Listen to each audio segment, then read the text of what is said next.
From the moment I came into this world, a sense of belonging planted itself deep within me, a desire to be known and wanted for who I am and not who I ought to be.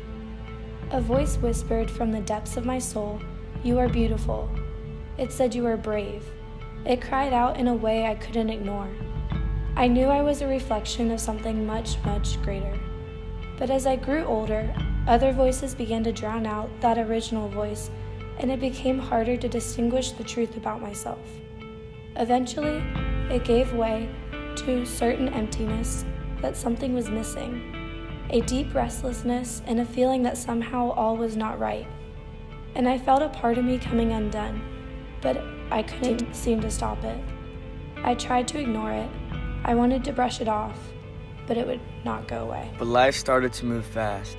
I smiled and played the part, but I could hardly keep up. If to be known is to be loved, I felt neither. I wondered if my friends felt similarly. I heard the things they wanted to say about me. What if they're right? I asked. What if I'm not good enough? What if I don't belong?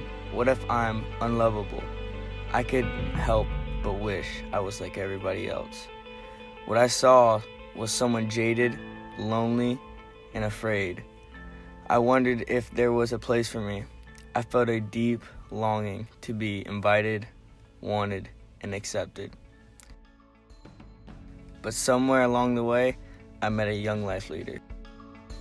I had seen them before.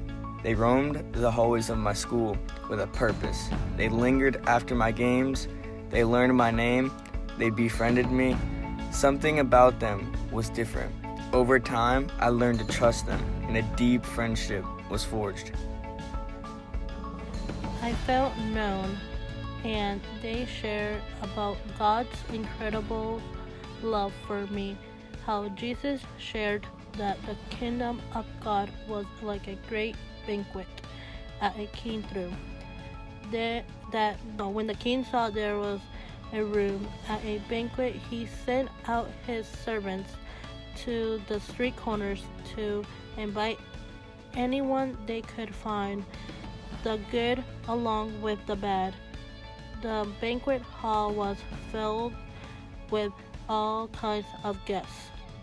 Thank you for investing in eternity and giving me a place at the table.